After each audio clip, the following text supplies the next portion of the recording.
This is Dave Nasty over here at Next Level, and we are having a fun time this afternoon doing some great in the style of lessons by some classic blues guitar players that must never be forgotten. And this is another one, absolutely one of my favorites. Very simple boogie woogie kind of feel today. That's what we're going to go for. And we're going to try to maybe use some different chords, and we're bailing the pick. We have gotten rid of the pick altogether. We've done this in a few of the lessons, and I think it's kind of a nice way to go for this afternoon. Pickless. We are pickless today. I only brought one anyways, and I don't even know where it is. All right, everybody. It is that time. It's the important time. Click on that link that you see below in that YouTube text box. It's right there. All you got to do is you click on that link, and you're going to get a free video that's not available on YouTube, a free coinciding ebook that goes along with it, 2 sweet free items. Right away, you click on that link. They'll give you all kinds of great information and lesson instruction. Thank you so much. Okay, so at the top of the video, I did kind of a neat little lick that's very characteristic of this particular style, and it's going to lead into the chord. So really fun to do. All right, there it is. Now my right hand is going to do something slightly different. Now this player wouldn't just use his thumb and wouldn't just use his index finger. He would do both. So I'm going to do the same.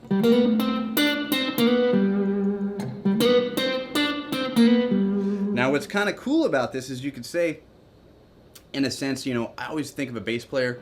Bass player rests his thumb above whatever string that he is playing to mute everything and have a little bit more control. If you kind of apply that way of thinking, you're already right there with your thumb, and it's a little bit easier to get around. Takes a little bit of practice.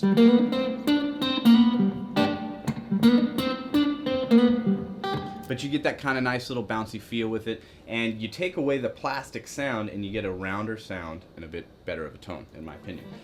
This chord, it's just a G dominant chord, but it's voiced a little bit different. Really meaty and ugly. So I'm bouncing, and what I've got here is I have my thumb on the low string, and I've got my index finger on A, middle finger on D, third finger on G, low, then those 3. If I want to throw it in there before,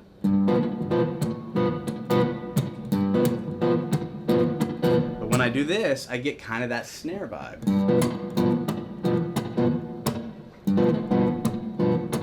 Just that constant beat, as if you're kind of doing a metronome feel, which is really cool.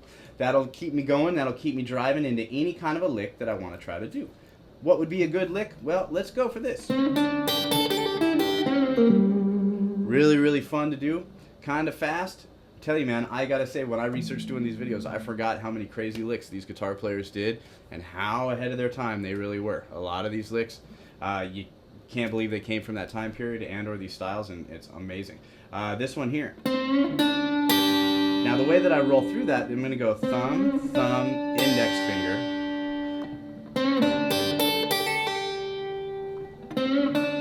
Fret the A, then do a hammer on between G and A.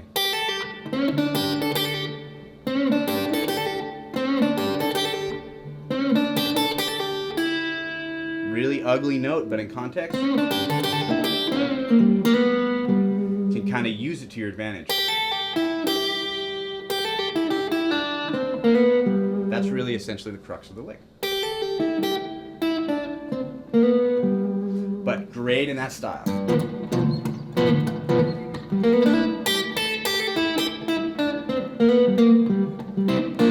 And just kind of boogie woogie your way around there with those double stops.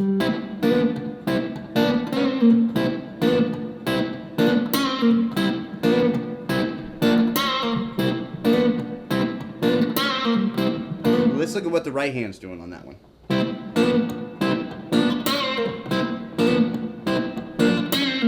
Again, I've adjusted my thumb down, got my index finger on the G and middle finger on B.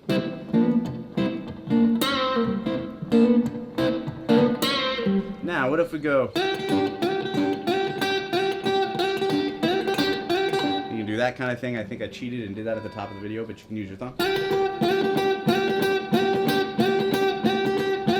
Sounds cool because if you mute it, it almost looks like I'm playing a chord, and I get that kind of vibe in there, right?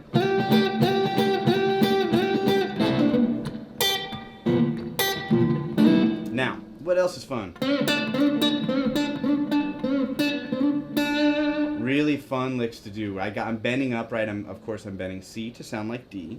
I bend one up and then I'm going to fret it. So I go one whoop-dee, one slide.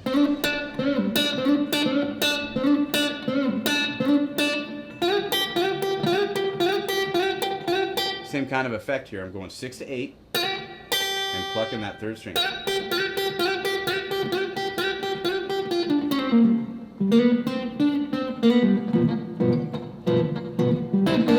All kinds of great things and really cool movement, and it's just got a bouncy feel to it, and you're using a little bit of major pentatonic and a little bit of minor.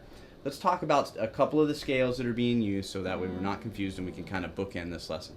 It's a strong feel, and it's all about your intention behind it. So of course we're outlining this scale to start.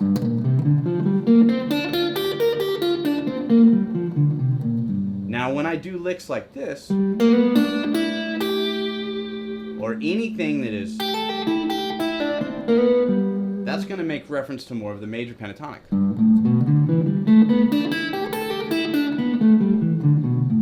Now in blues you can definitely mix the two together, absolutely. So a lot of times the reason for that is you're not maybe establishing enough of the chord to determine where you are, if you're not necessarily overtly committing to minor and or major. So you get some play in there, and the accompaniment with you really determines that as well. Second form of minor pentatonic.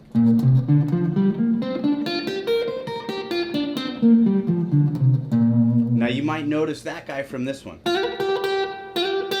That's a G note. A lot of the time these cool licks are all resolving back to our G. Or really lending themselves to go that way, and that's super important. So again, with this style, what can really be achieved? We've got some cool,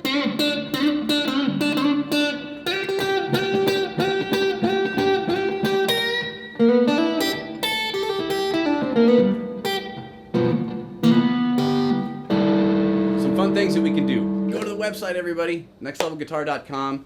1092 videos is what I'm told today.